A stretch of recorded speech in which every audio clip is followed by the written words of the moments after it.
नमस्कार, एक बार फिर से स्वागत है आप सभी प्यारे दोस्तों का आरसीसी के इस ऑनलाइन डिजिटल प्लेटफॉर्म पर।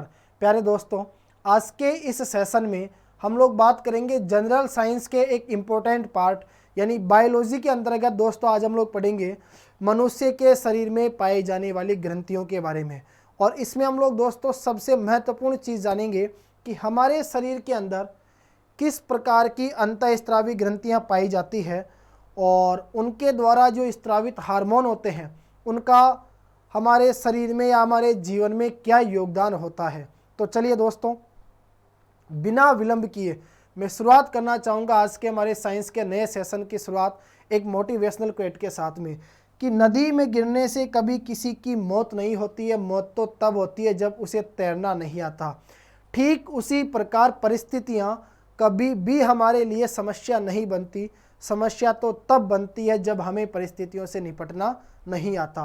तो चलिए दोस्तों, हम लोग शुरुआत करते हैं आज के हमारे सेशन की, और जिसमें हम लोग बात करेंगे मानव शरीर में पाई जाने वाली ग्रंथियों को लेकर।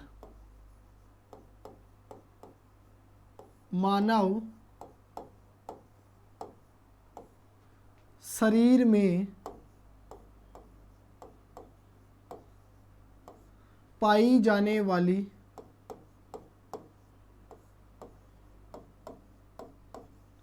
ग्रंथियां।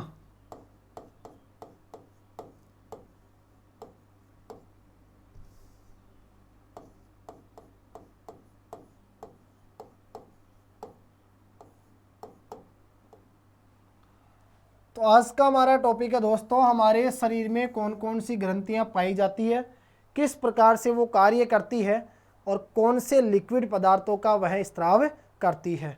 देखिए दोस्तों, सबसे पहले हम लोग बात करेंगे ग्रंथियों को लेकर, जिनको क्या कहा जाता है, ग्लैंड के नाम से जाना जाता है। ग्रंथियां,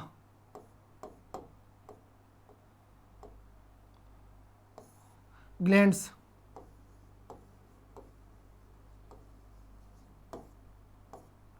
देखिए दोस्तों, यह जो ग्रंथियां हैं यह हमारे शरीर के क्या होते हैं, अंग होते हैं।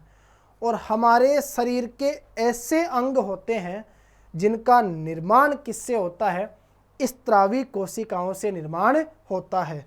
तो सबसे पहला पॉइंट आप लोग याद रखना, यदि आपसे पूछा जाए ग्रंथियों को लेकर, तो ग्रंथियां जो है दोस्तों यह मानव शरीर के अंग है। दूसरी बात, मानव शरीर के ऐसे अंग हैं जिनका निर्माण किससे होता है, स्रावी कोशिकाओं से।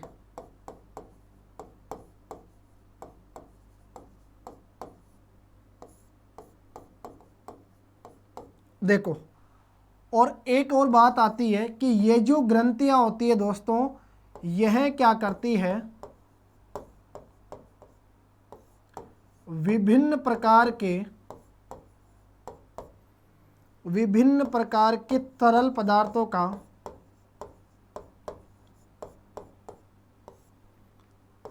स्राव करती है।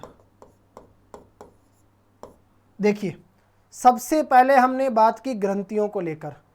जब भी ग्रंथियों की बात की जाए तो आप लोग ध्यान रखना दोस्तों, ग्रंथियां जो है वो मानव शरीर के अंग होते हैं और मानव शरीर के ऐसे अंग होते हैं जिनका निर्माण किससे होता है, स्रावी कोशिकाओं से होता है। क्लियर?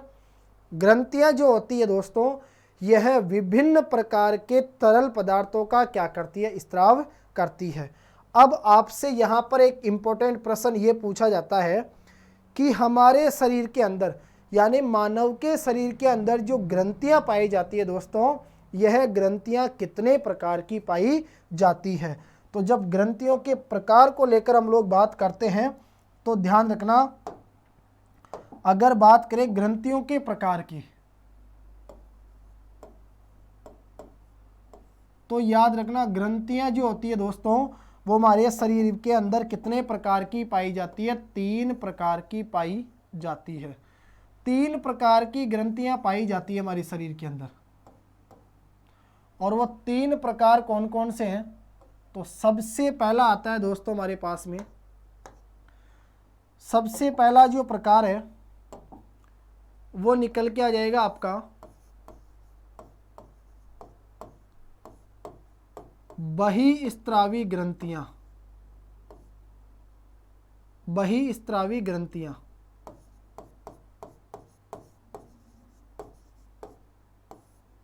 ठीक है, सबसे पहला आएगा दोस्तों बहिस्त्रावी ग्रंथियां। दूसरा हमारे पास में आएगा अंतःस्त्रावी ग्रंथियां।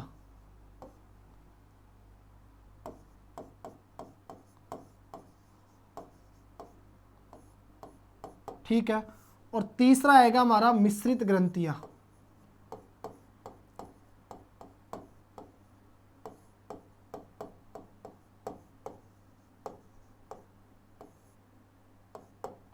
देखो, सबसे पहले हमने पढ़ा कि सर ग्रंथियों के प्रकार।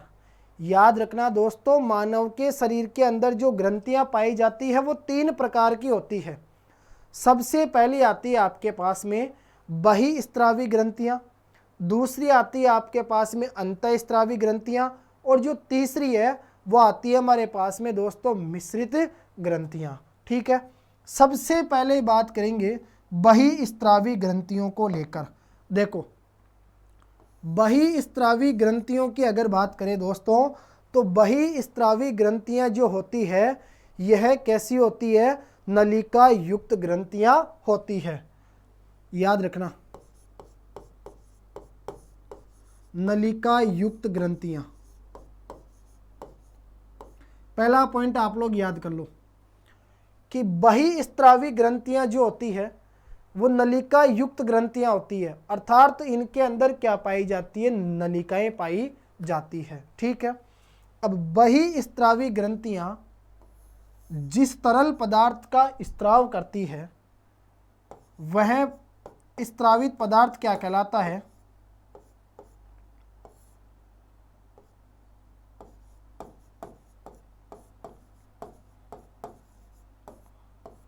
एंजाइम के नाम से जाना जाता है। याद रखना,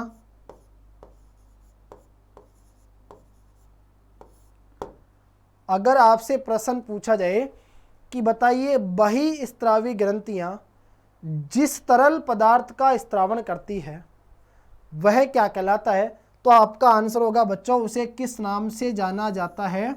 एंजाइम के नाम से जाना जाता है।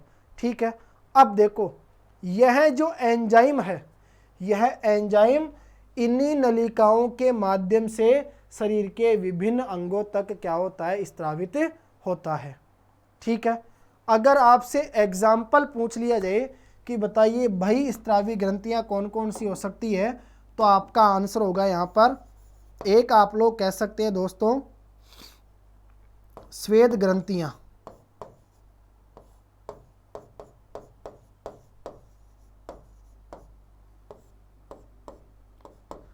एक आ जाएगा आपका लार ग्रंथियां, और एक हो जाएगा आपका दोस्तों तितेलीय ग्रंथियां।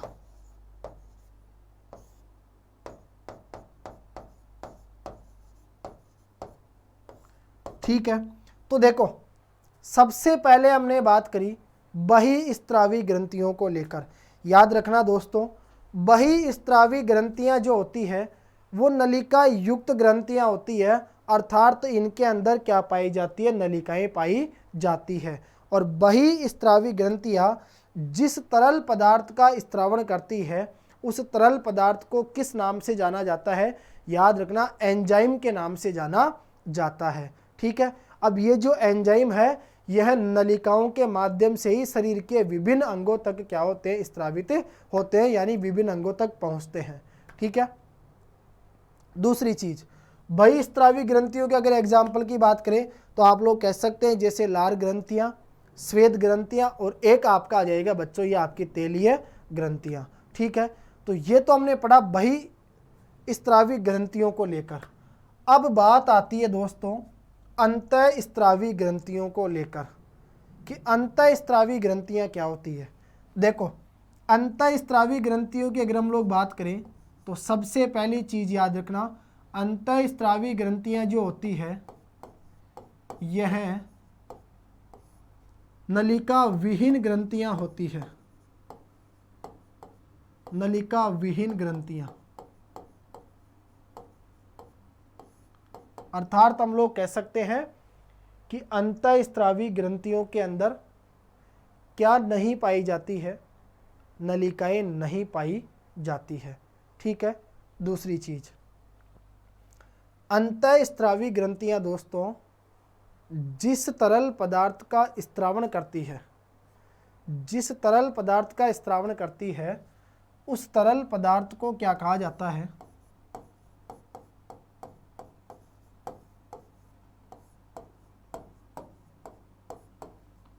उसे याद रखना हार्मोन्स के नाम से जाना जाता है। ठीक है। तो यहां से दो प्रश्न आप लोग ये याद रखना दोस्तों, अगर बहिस्त्रावी ग्रंथियों की बात करें तो बहिस्त्रावी ग्रंथियां जिस तरल पदार्थ का स्त्रावण करती है उसे एंजाइम कहा जाता है, जबकि अंतःस्त्रावी ग्रंथियां जिस तरल पदार्थ का स्त्रावण करती है उसे हार्मोन के नाम से जाना जाता है। ये जो हार्मोन है दोस्तों, यह हार्मोन रक्त प्लाज्मा के द्वारा शरीर के विभिन्न अंगों तक पहुंचते हैं। ठीक है। दूसरी चीज, अगर अंतःस्त्रावी ग्रंथियों के एग्जाम्पल की बात करें तो आप लोग कह सकते हैं, जैसे एक आ जाएगी आपकी पीयूष ग्रंथि,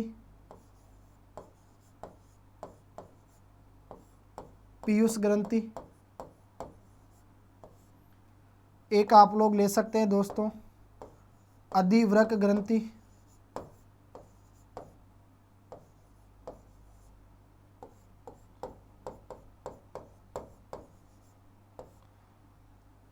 एक हो जाएगी आपकी अवटु ग्रंथि,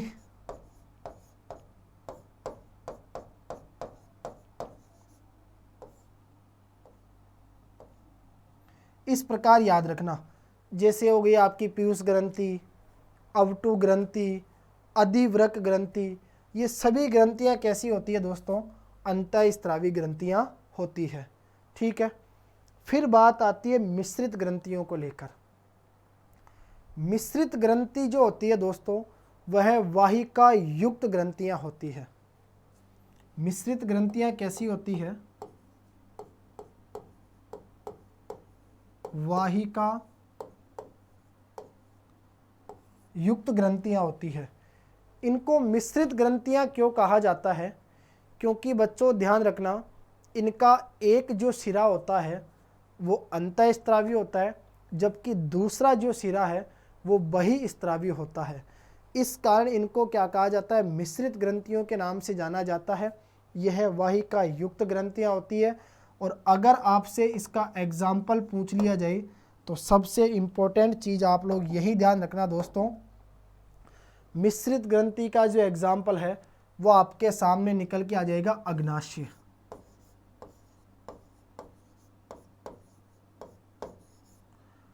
अग्नाशय को क्या कहा जाता है, इसे मिश्रित ग्रंथि के नाम से जाना जाता है, क्योंकि इसका एक सिरा अंतःस्त्रावी होता है और दूसरा जो सिरा होता है दोस्तों वो क्या होता है, इसका बहिस्त्रावी होता है। तो एक बार थोड़ा सा मैं यहाँ पर बच्चों रिवीजन करना चाहूँगा, क्योंकि मैं यही मेरी कोशिश है कि जैसे ही आप लोग इसको पढ़ो ना तो साथ के साथ ये चीज़ आपके दिमाग में फिट हो जानी चाहिए, और जब एक बार आप लोग इसे दोबारा रिवीजन करो तो पूरी कंप्लीट एक एक चीज़ ना आपको याद होनी चाहिए। सबसे पहले हमने पढ़ा दोस्तों ग्रंथियों को लेकर, फिर हमने बात की ग्रंथियों के प्रकार को लेकर कि ग्रंथियाँ 3 प्रकार की होती है, बहिस्त्रावी ग्रंथियाँ, अंतःस्त्रावी ग्रंथियाँ और मिश्रित ग्रंथियाँ। सबसे पहली पढ़ी बच्चों हमने बहिस्त्रावी ग्रंथियाँ कि सर यह नलिका युक्त ग्रंथियाँ होती है और यह जिस तरल पदार्थ का स्त्रावण करती है उसे एंजाइम के नाम से जाना जाता है, और एंजाइम जो है दोस्तों वह इन्हीं नलिकाओं के माध्यम से शरीर के विभिन्न अंगों तक पहुंचते हैं। ठीक है। बहिस्रावी ग्रंथियों के अगर मान लो एग्जाम्पल की बात करें तो जैसे लार ग्रंथियाँ, श्वेत ग्रंथियाँ और तेलीय ग्रंथियाँ। इसी प्रकार हमने बात करी अंतःस्रावी ग्रंथियों को लेकर कि यह जो ग्रंथियाँ होती है ये नलिका विहीन ग्रंथियाँ होती है, इनके अंदर नलिकाएं नहीं पाई जाती है और अंतःस्रावी ग्रंथियाँ जिस तरल पदार्थ को स्रावित करती है उसे हार्मोन कहा जाता है। हार्मोन जो है दोस्तों वो रक्त प्लाज्मा के द्वारा शरीर के विभिन्न अंगों तक पहुंचते हैं, उन अंगों तक पहुंचते हैं जिनको हार्मोन की क्या होती है, आवश्यकता होती है, उन्हें लक्षित अंग के नाम से जाना जाता है। एग्जाम्पल की बात करें तो जैसे कई प्रकार की आगे हम लोग डिटेल से पढ़ेंगे। पीयूष ग्रंथि हो गई, अधिवृक्क ग्रंथि हो गई, आउटो ग्रंथि हो गई, पैराथायराइड ग्रंथि हो गई, क्या नाम से थायराइड ग्रंथि हो गई, पीनियल ग्रंथि हो गई, और आएगी जैसे हमारा अग्नाशय हो गया, आप लोग कह सकते हैं दोस्तों जनन अंग हो गए, थाइमस ग्रंथि हो गई। तो इस प्रकार ये सब क्या कहलाती है, अंतःस्रावी ग्रंथियाँ कहलाती है, जिनका आज हम लोग डिटेल से अध्ययन करेंगे। ठीक है दोस्तों। फिर हमने पढ़ा मिश्रित ग्रंथियाँ कि ये वाहिका युक्त ग्रंथियाँ होती है, क्योंकि इनका एक सिरा तो कैसा होता है अंतःस्रावी और दूसरा सिरा कैसा होता है इनका बहिस्रावी होता है। और अगर आपसे एग्जाम्पल पूछ लिया जाए कि मिश्रित ग्रंथि का एग्जाम्पल बताइए तो आप लोग याद रखना दोस्तों अग्नाशय। ठीक है। अब देखो इसके बाद हम लोग बात करते हैं दोस्तों, यहाँ पर एक आपसे प्रश्न पूछा जा सकता है कि सर्वप्रथम खोजा गया हार्मोन। अच्छा एक चीज़ मुझे आप लोग ये बताओ दोस्तों, अगर मैं यहाँ से आपसे पूछूं कि बताओ ये जो हार्मोन शब्द आया, इस हार्मोन शब्द का अर्थ क्या होता है। अगर दोस्तों मैं आपसे पूछूं कि बताइए हार्मोन शब्द का अर्थ क्या होता है, तो आप कहोगे दोस्तों हार्मोन शब्द का अर्थ होता है उत्तेजित करने वाला पदार्थ। क्या होता है हार्मोन शब्द का अर्थ? उत्तेजित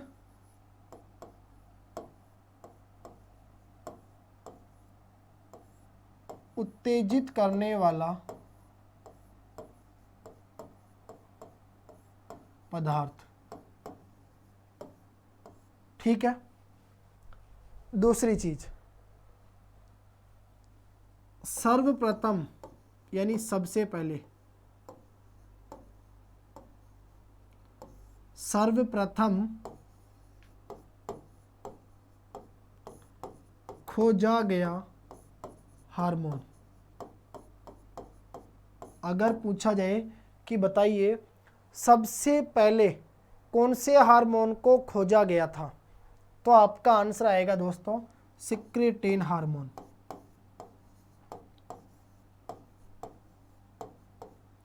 बताओ सबसे पहले किस हार्मोन की खोज की गई थी, तो आपका आंसर होगा दोस्तों सिक्रेटिन हार्मोन की क्या की गई थी, खोज की गई थी। अब देखो हम लोग बात करेंगे आज अंतःस्रावी विज्ञान को लेकर, यानी अंतःस्रावी ग्रंथियों को लेकर। तो ये बताइए दोस्तों यह जो अंतःस्रावी विज्ञान है, अंतःस्रावी विज्ञान, देखो अंतःस्रावी विज्ञान की जब हम लोग बात करते हैं तो इस अंतःस्रावी विज्ञान के अंतर्गत दोस्तों हम लोग दो चीज़ों का अध्ययन करते हैं, और वो दो चीज़ें कौन कौन सी निकल के आती है। एक आती है हमारी अंतःस्रावी ग्रंथियाँ,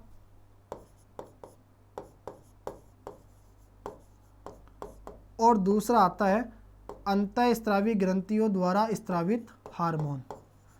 तो ध्यान रखना अंतःस्रावी जो विज्ञान होता है उसे किस नाम से जाना जाता है, एंडोक्राइनोलॉजी के नाम से उसे जाना जाता है। ENDOCRINOLOGY, याद रखना एंडोक्राइनोलॉजी के नाम से उसे जाना जाता है। ठीक है।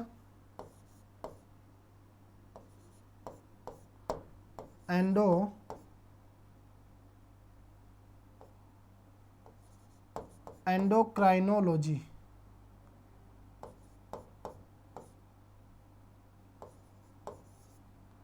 ठीक है।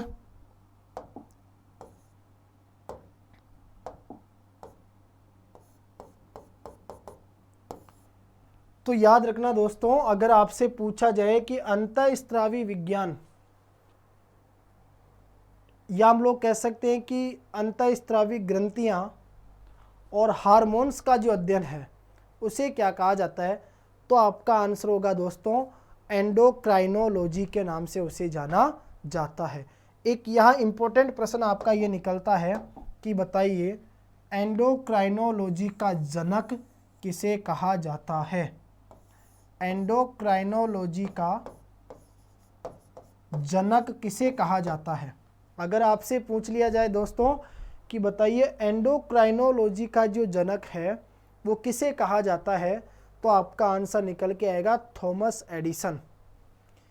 क्या आंसर होगा दोस्तों आपका? Thomas Edison. बताओ थॉमस एडिसन कौन था? थॉमस एडिसन वह व्यक्ति था जिसे एंडोक्राइनोलॉजी के जनक के नाम से जाना जाता है। ठीक है दोस्तों, तो अब हम लोग डिटेल से पढ़ेंगे कि मनुष्य के शरीर के अंदर कौन कौन सी अंतःस्रावी ग्रंथियां पाई जाती है, उनके द्वारा कौन कौन से हार्मोनों का स्त्रावण होता है, स्त्रावित हार्मोन किस प्रकार से कार्य करते हैं, और उनके बारे में क्या क्या जानकारी हमारे को होना ज़रूरी है। तो आज का जो हमारा टॉपिक था दोस्तों वो है मनुष्य के शरीर में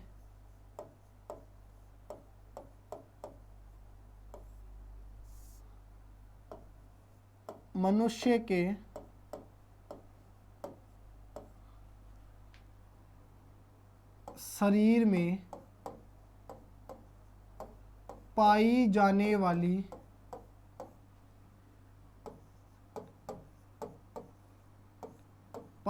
वाली प्रमुख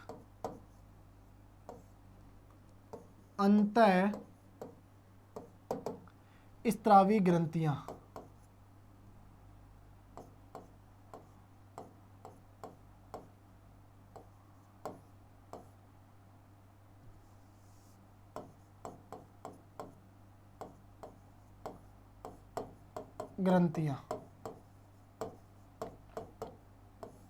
देखिए दोस्तों, हम लोग पढ़ेंगे कि हमारे शरीर के अंदर कौन कौन सी प्रमुख अंतःस्रावी ग्रंथियां पाई जाती है।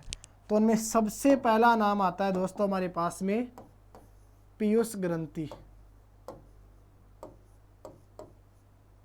पीयूष ग्रंथि, ठीक है। पीयूष ग्रंथि के बाद हम लोग बात करेंगे दोस्तों थायराइड ग्रंथि।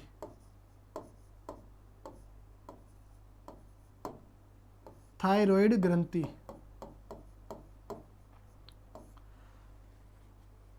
थायराइड ग्रंथि के बाद में आएगा दोस्तों हमारे पास पैराथायराइड ग्रंथि।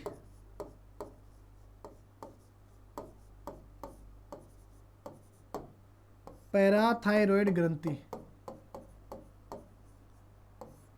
उसके बाद हम लोग बात करेंगे अधिवृक्क ग्रंथि।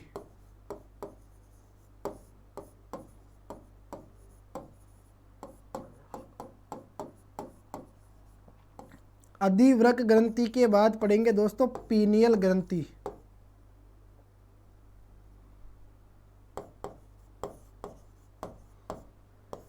पीनियल ग्रंथि, पीनियल ग्रंथि के बाद में आएगा हमारा थाइमस ग्रंथि।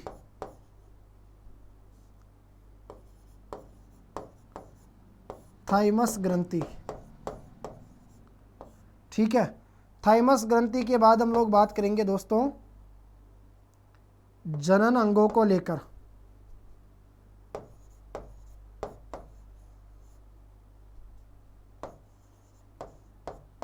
और एक आ जाएगा हमारा अग्नाशय।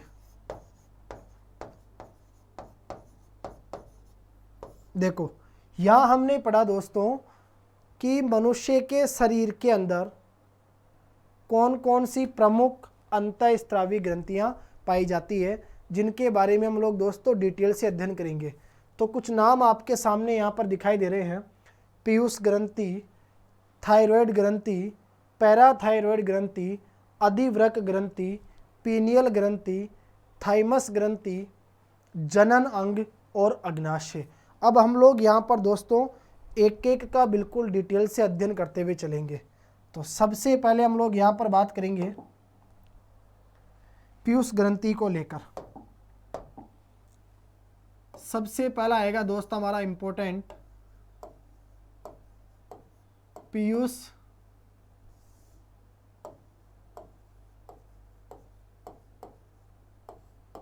ग्रंथि।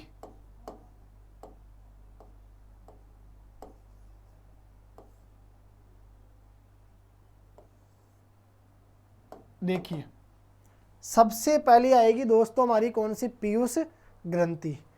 देखिए पीयूष ग्रंथि जो है इसे क्या कहा जाता है, इसे पिट्यूटरी ग्लैंड के नाम से जाना जाता है। याद रखना, पीयूष ग्रंथि को क्या कहा जाता है, इसे पिट्यूटरी ग्लैंड कहा जाता है। PITUIRY, इसे पिट्यूटरी ग्लैंड के नाम से जाना जाता है। ठीक है, चलो सबसे पहले हमने पढ़ा पीयूष ग्रंथि।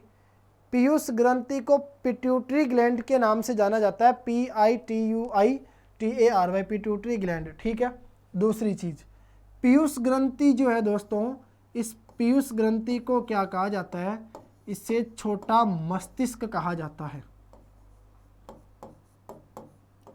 छोटा मस्तिष्क, क्लियर। छोटे मस्तिष्क के नाम से किस ग्रंथि को जाना जाता है, पीयूष ग्रंथि को जाना जाता है। यह जो पीयूष ग्रंथि है, इसी पीयूष ग्रंथि का दूसरा नाम होता है मास्टर ग्रंथि। मास्टर ग्रंथि, क्लियर। देखते जाओ, ध्यान से समझते जाओ, एक एक पॉइंट को आप लोग अपनी नोटबुक में नोट करते हुए जाओ, आपको क्या क्या चीजें यहाँ पर सीखने को मिलेगी। पीयूष ग्रंथि को पिट्यूटरी ग्लैंड कहा जाता है, इसे छोटा मस्तिष्क भी कहा जाता है, इसे मास्टर ग्रंथि के नाम से भी जाना जाता है। ठीक है, देखो पीयूष ग्रंथि की अगर हम लोग बात करें दोस्तों, तो पीयूष ग्रंथि जो है वो याद रखना मनुष्य के शरीर में पाई जाने वाली सबसे छोटी अंतःस्रावी ग्रंथि होती है। ध्यान रखना आप लोग, मैंने कहा सबसे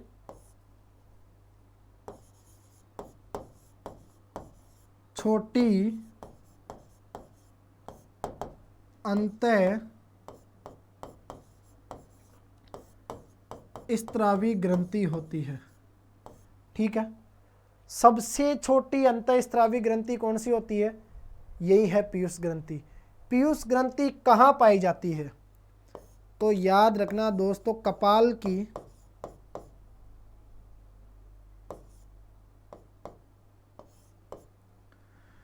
पीयूष ग्रंथि जो है वो कपाल की स्फिनोइड हड्डी,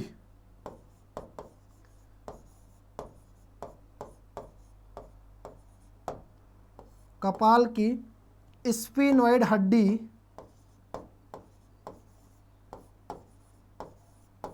स्फिनोइड हड्डी की सेला टर्सिका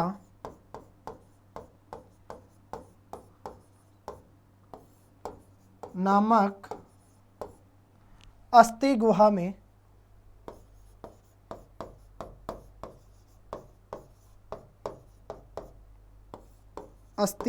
क्या होती है दोस्तों,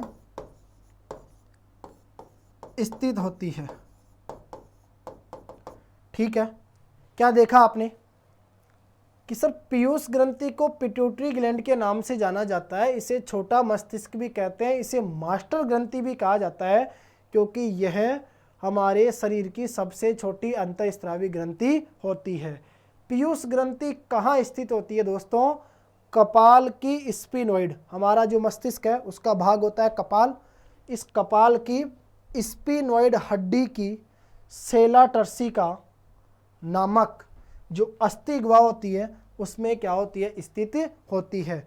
और अगला पॉइंट आता है दोस्तों कि पीयूष ग्रंथि जो है वो किससे जुड़ी हुई रहती है, हाइपोथैलेमस से जुड़ी हुई रहती है।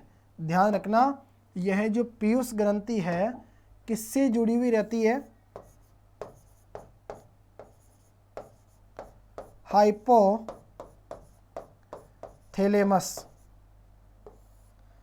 हाइपोथैलेमस से जुड़ी हुई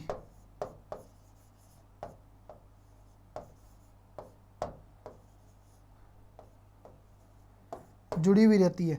यह जो दोस्तों हाइपोथैलेमस है, यह हमारे मस्तिष्क का एक इम्पोर्टेंट भाग होता है। हाइपोथैलेमस क्या करता है दोस्तों? हमारे शरीर के ताप, भूख और प्यास पर क्या रखता है? नियंत्रण रखता है। याद रखना, हमारे शरीर के ताप, भूख और प्यास पर नियंत्रण रखने का जो काम है वो किसका होता है? हाइपोथैलेमस का होता है। और हाइपोथैलेमस से एक अंतःस्रावी ग्रंथि जुड़ी हुई रहती है, जिसे किस नाम से जाना जाता है?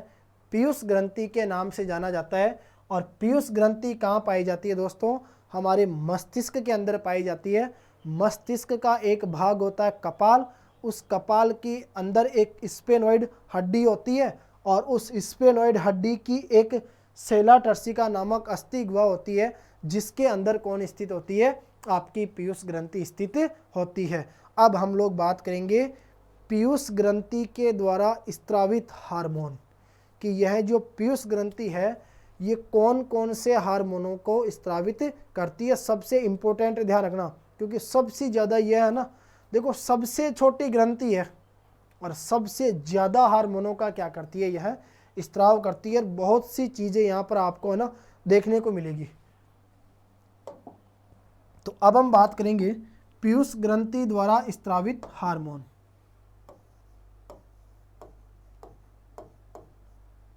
पीयूष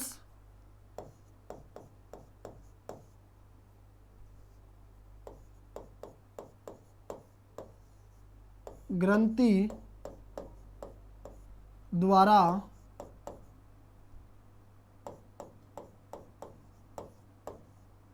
स्त्रावित हार्मोन। देखो, पीयूष ग्रंथि कौन कौन से हार्मोनों का स्त्रावण करेगी? सबसे पहले हम लोग पढ़ेंगे दोस्तों सोमेटोट्रोपिक हार्मोन। ठीक है, सबसे पहले नाम आएगा दोस्तों यहां पर आपके पास में सोमेटोट्रोपिक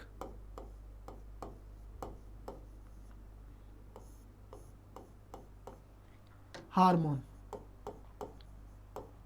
देखो, पहला प्रश्न, सोमेटोट्रोपिक जो हार्मोन है वह किससे स्त्रावित होता है? आप कहोगे पीयूष ग्रंथि से स्त्रावित होता है। यह जो दोस्तों सोमेटोट्रोपिक हार्मोन है, इस सोमेटोट्रोपिक हार्मोन को ही क्या कहा जाता है? वृद्धि हार्मोन के नाम से जाना जाता है। याद रखना, सोमेटोट्रोपिक जो हार्मोन है बच्चों, इस सोमेटोट्रोपिक हार्मोन को किस नाम से जाना जाता है? आप कहोगे सर इसे वृद्धि हार्मोन के नाम से जाना जाता है। इसे वृद्धि हार्मोन क्यों कहा जाता है? क्योंकि यह जो आपका सोमेटोट्रोपिक हार्मोन है यह क्या करता है दोस्तों? हमारे शरीर की यानी हमारी बॉडी की सामान्य क्या करता है? वृद्धि करता है। ठीक है, तो ध्यान रखना, शरीर की सामान्य वृद्धि करने का जो काम है वो किसका है? सोमेटोट्रोपिक हार्मोन का। शरीर की सामान्य वृद्धि करना, ये इसका क्या हो गया दोस्तों? कार्य हो गया। सोमेटोट्रोपिक हार्मोन, इसे वृद्धि हार्मोन कहा जाता है और यह क्या करता है? हमारे शरीर की सामान्य वृद्धि करता है। ठीक है, आगे देखो, फिर बात आती है दोस्तों, अगर मान लीजिए सोमेटोट्रोपिक हार्मोन का जो स्त्राव है वो क्या हो? अल्प हो।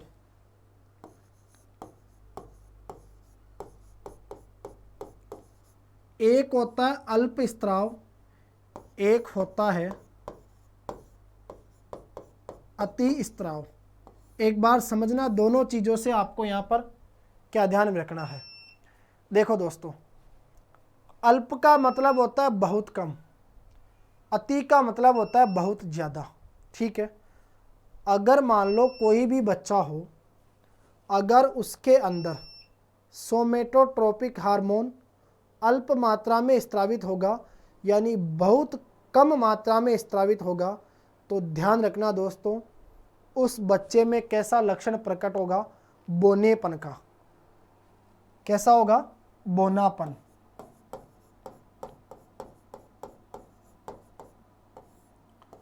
कोई भी बालक हो, जब वह बोना रह जाता है, यानी उसकी जो हाइट है वो आवश्यकता के अनुसार नहीं बढ़ पाती है, तो इसका मतलब आप लोग समझ लेना कि उसके अंदर सोमेटोट्रोपिक हार्मोन का जो स्त्राव है वो क्या हुआ है? अल्प हुआ है, यानी बहुत कम हुआ है।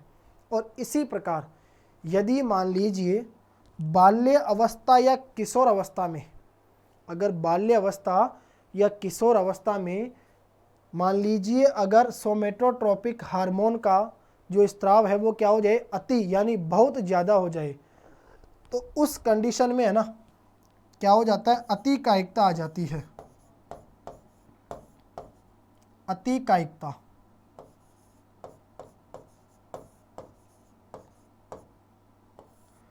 अति कायिकता का मतलब होता है बच्चों कि उस बालक की जो लंबाई है वो आवश्यकता से ज़्यादा क्या हो जाती है? बढ़ जाती है।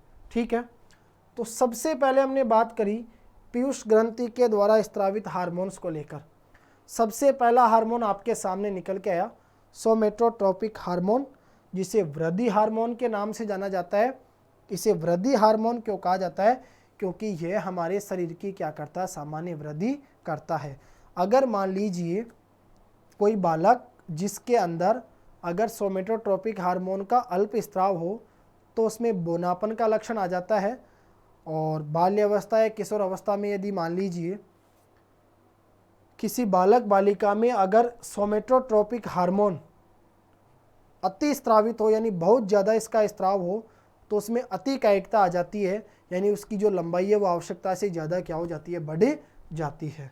ठीक है, तो ये चीज़ें हम लोग याद रखेंगे सोमेटोट्रोपिक हार्मोन से संबंधित।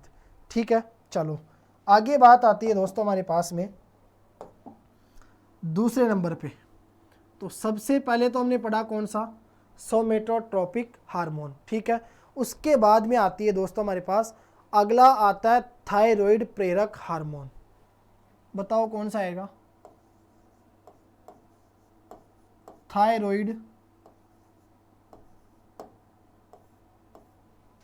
थायराइड प्रेरक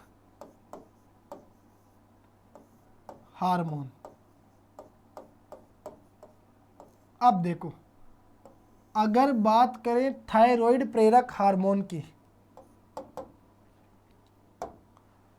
तो थायराइड जो प्रेरक हार्मोन होता है दोस्तों, देखिए ऐसा नाम है, अगर नाम को समझते हुए अगर ढंग से एक बार पढ़ लोगे ना तो दिमाग में फिट हो जाएगा इसका क्या काम है। थायराइड आपको पता है एक ग्रंथि होती है। ठीक है, थायराइड क्या होती है दोस्तों? अंतःस्रावी ग्रंथि होती है। फिर अगला शब्द है प्रेरक। प्रेरक का मतलब होता है उत्तेजित करना किसी चीज़ के लिए। तो थायराइड प्रेरक हार्मोन जो है दोस्तों, यह क्या करता है? थायराइड ग्रंथि जिन हार्मोनों का स्त्राव करती है, उन हार्मोनों के स्त्राव के लिए क्या करता है? उनको यह प्रेरित करने का काम करता है। तो ध्यान रखना, थायराइड प्रेरक हार्मोन का अगर कार्य आपसे पूछा जाए तो याद रखना, थायराइड प्रेरक हार्मोन जो है दोस्तों, यह क्या करता है? थायराइड ग्रंथि द्वारा स्त्रावित जो हार्मोन होते हैं उनको स्त्राव के लिए क्या करता है? प्रेरित करने का काम करता है। इस कारण इसे थायराइड प्रेरक हार्मोन के नाम से जाना जाता है। ठीक है, इसके बाद देखो फिर तीसरा आता है हमारे पास ACTH।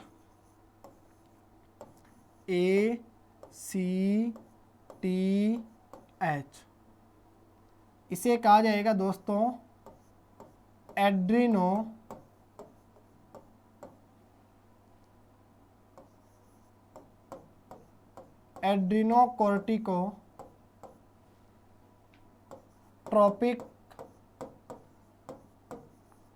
हार्मोन।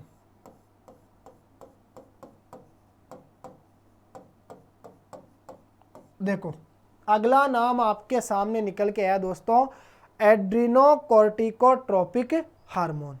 ठीक है, देखो याद रखना ACTH, ACTH का पूरा नाम आप लोग याद करना बच्चों, एड्रीनोकोर्टिकोट्रोपिक हार्मोन, ACTH। ठीक है, एड्रीनोकोर्टिकोट्रोपिक हार्मोन से आप लोग याद रखना एड्रीनल ग्रंथि। एड्रीनल ग्रंथि जिन हार्मोनों का स्रावण करती है उन्हें प्रेरित करने का काम किस हार्मोन के द्वारा किया जाता है? ACTH के द्वारा किया जाता है।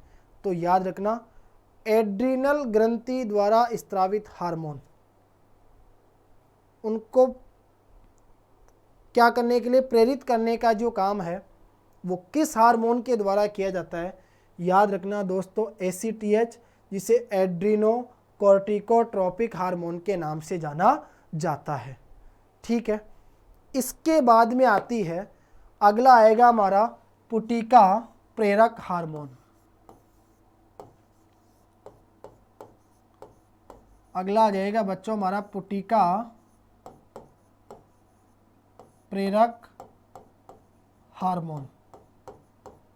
अब देखो यहां से आपको दो चीजें ध्यान रखना, जब भी पुटिका प्रेरक हार्मोन की हम लोग बात करते हैं दोस्तों, तो अलग अलग बातें यहां से आपके सामने निकल के आती है। एक आएगी मादाओं के लिए यानी स्त्रियों के लिए, एक बात आएगी नर यानी पुरुषों के लिए। देखो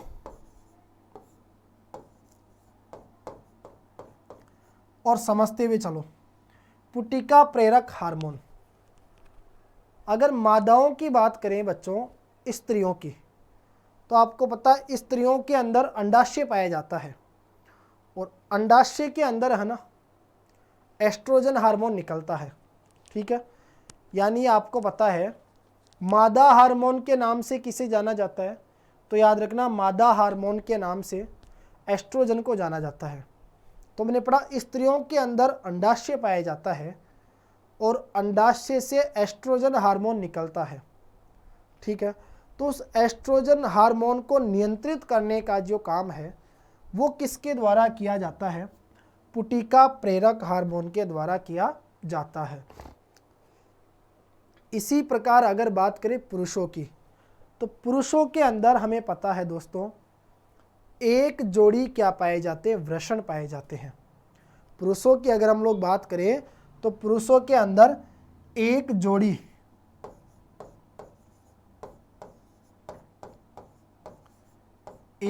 क्या पाए जाते हैं दोस्तों? वृषण पाए जाते हैं। और एक जोड़ी जो वृषण पाए जाते हैं, इन वृषणों में शुक्राणुओं का क्या होता है? निर्माण होता है।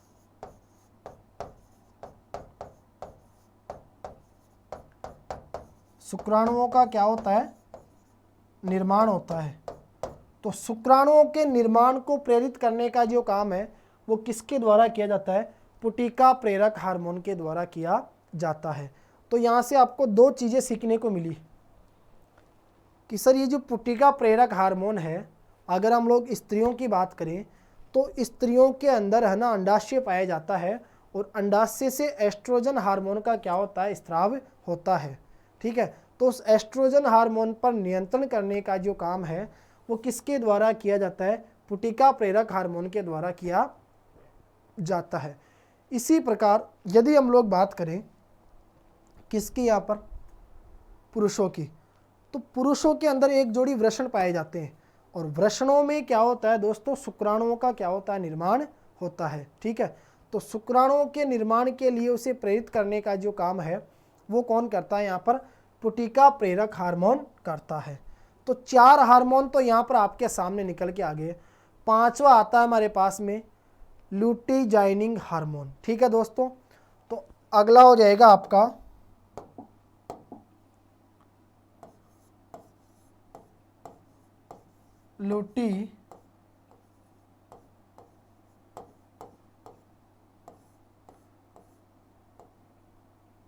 Luteinising hormone. देखो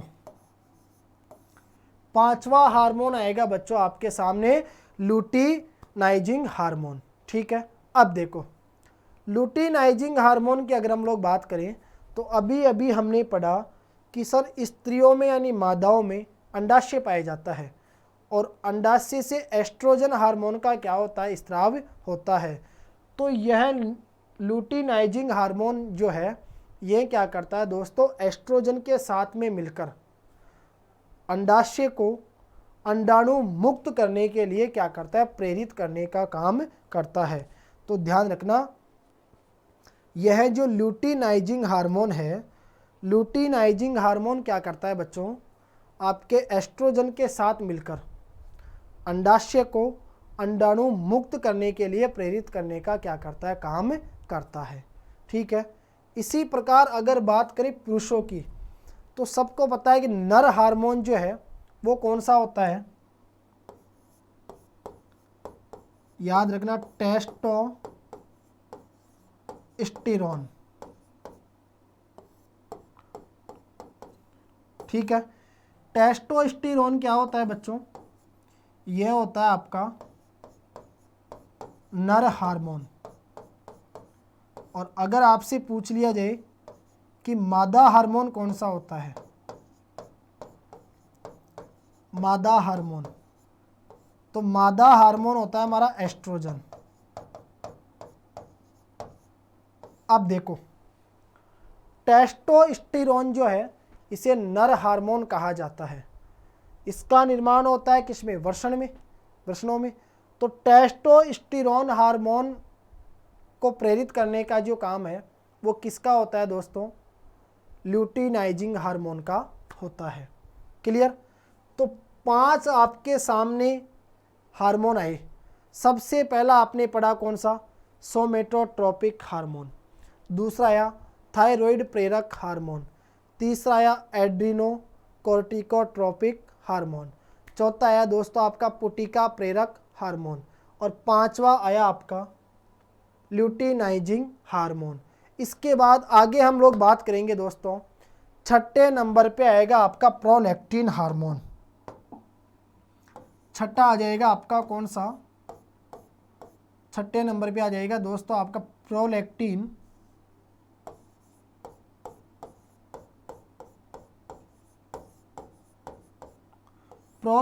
हार्मोन। देखिए दोस्तों अगर हम लोग बात करें किसकी, प्रोलैक्टिन हार्मोन की, तो यह जो प्रोलैक्टिन हार्मोन होता है यह क्या करता है, स्त्रियों में दूध ग्रंथियों से दूध के स्राव को प्रेरित करने का क्या करता है, कार्य करता है। याद रखना स्त्रियों में दूध ग्रंथियों से दूध के स्राव को प्रेरित करने का जो काम है वो किस हार्मोन के द्वारा किया जाता है, तो आपका आंसर होगा प्रोलैक्टिन हार्मोन के द्वारा किया जाता है। ठीक है, तो 6ठे नंबर पे आ गया आपका प्रोलैक्टिन हार्मोन। अब आएगा दोस्तों आपका 7वें नंबर पे, देखो अगला हार्मोन आपका आ जाएगा यहाँ पर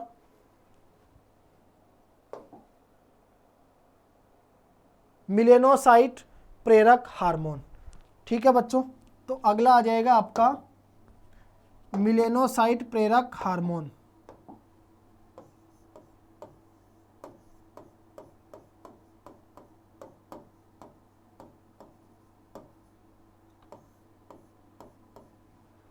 मिलेनोसाइट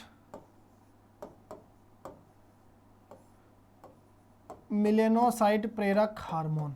देखो अगर बात करें किसकी, मिलेनोसाइट प्रेरक हार्मोन की, तो यह जो मिलेनोसाइट प्रेरक हार्मोन होता है यह क्या करता है, हमारे शरीर की त्वचा का रंग, देखो यह आ जाएगा आपके शरीर की त्वचा का रंग, एक आ जाएगा आपके तिल व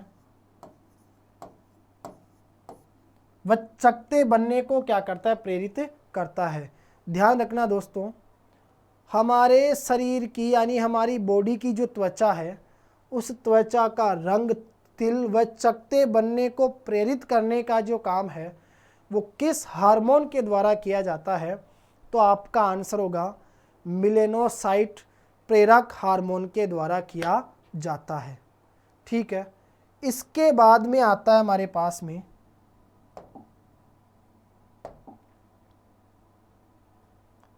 एक आएगा आपका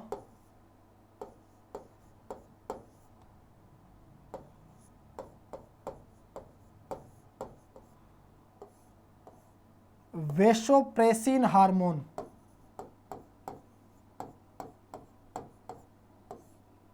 बताओ कौन सा आया, वेसोप्रेसिन हार्मोन। यह क्या करता है, मूत्र के सांद्रण का कार्य करता है। अगर इसको है ना डाईयूरेटिक हार्मोन के नाम से भी जाना जाता है, एंटी डाईयूरेटिक हार्मोन भी इसको कहा जाता है। तो अन्य नाम हो जाएगा इसका एंटी डाईयूरेटिक हार्मोन। देखिए दोस्तों, हमने पढ़ा वेसोप्रेसिन हार्मोन। वेसोप्रेसिन हार्मोन को और किस नाम से जाना जाता है, एंटी डाईयूरेटिक हार्मोन के नाम से इसे जाना जाता है। यह क्या करता है, मूत्र के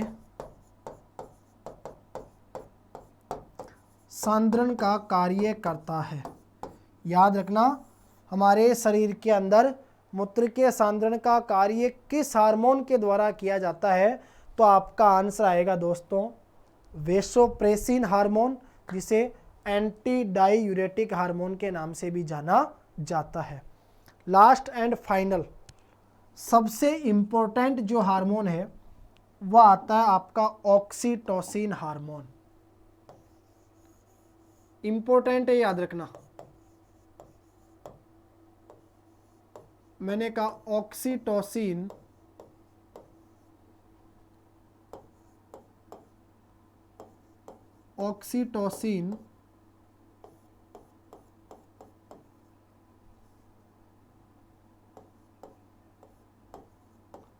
हार्मोन।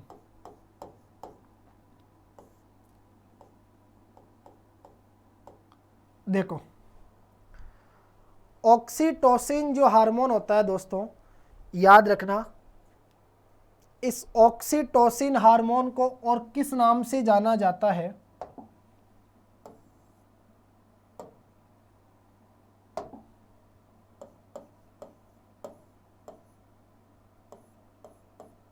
देखो ऑक्सीटोसिन हार्मोन, ऑक्सीटोसिन जो हार्मोन है इसे याद रखना जन्म हार्मोन के नाम से भी जाना जाता है। देखो इसके क्या क्या उपनाम होते हैं।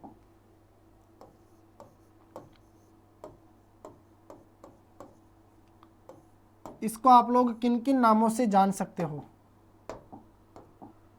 एक तो आएगा आपका कौन सा, जन्म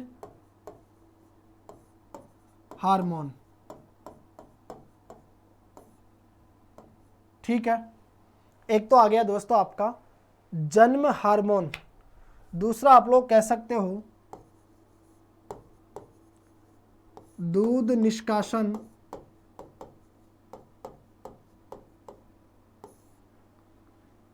निष्कासन हार्मोन। एक आप लोग कह सकते हैं दोस्तों इसको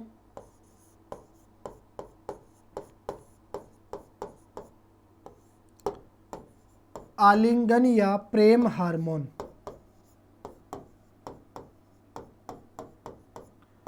ध्यान रखना, ऑक्सीटोसिन जो हार्मोन होता है, उस ऑक्सीटोसिन हार्मोन को और अन्य किन किन नामों से जाना जाता है।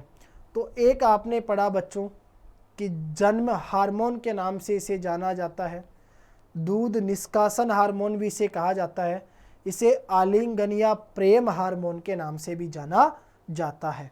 अब देखो ऑक्सीटोसिन हार्मोन का क्या क्या कार्य होता है। एक चीज़ याद रखना दोस्तों, कि गाय और भैंस के थनों से दूध उतारने के लिए, गाय और भैंस के थनों से दूध उतारने के लिए डॉक्टर्स जो होते हैं, इन पशुओं के जो डॉक्टर्स होते हैं वो ऑक्सीटोसिन क्या लगाते हैं दोस्तों, इंजेक्शन लगाते हैं। तो एक पॉइंट आप लोग ये भी याद रख सकते हो कि गाय और भैंसों के थनों से दूध उतारने के लिए कि कौन सा इंजेक्शन लगाया जाता है, ऑक्सीटोसिन इंजेक्शन का प्रयोग किया जाता है। दूसरी चीज़ देखो, ऑक्सीटोसिन हार्मोन क्या करता है दोस्तों, स्त्रियों में प्रसव के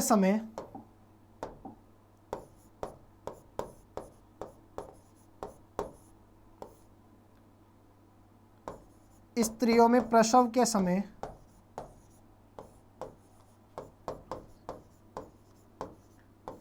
गर्भाशयी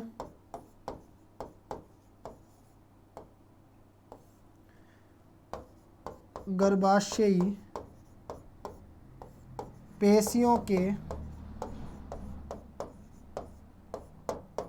संकुचन में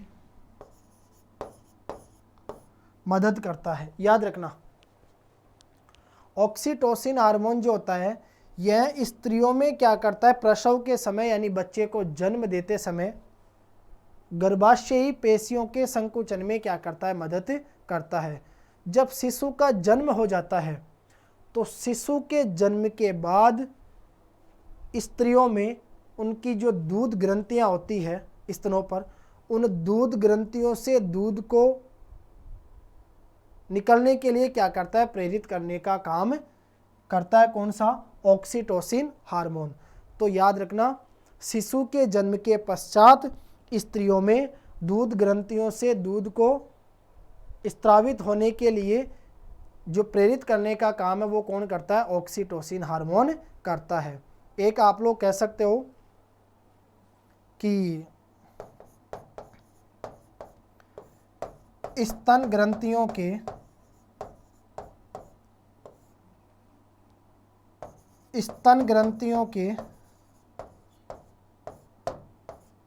संकुचन में क्या करता है,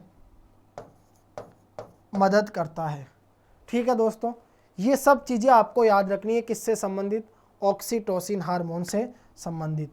तो देखिए आज का जो हमारा साइंस का सेशन हुआ जिसमें हम लोगों ने ग्रंथियों के बारे में चर्चा की। सबसे पहले हमने पढ़ना प्रारंभ किया प्रमुख अंतःस्रावी ग्रंथियों को लेकर, और एक ग्रंथि आज हमने पढ़ी दोस्तों, कौन सी, पीयूष ग्रंथि, जिसे मास्टर ग्रंथि के नाम से जाना जाता है।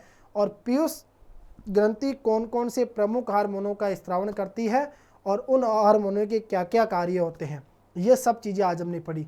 अगला जो सेशन होगा दोस्तों उसमें हम लोग बात करेंगे आगे की अंतःस्रावी ग्रंथियों को लेकर। तो तब तक के लिए आप सभी प्यारे दोस्तों को जय हिंद, जय भारत।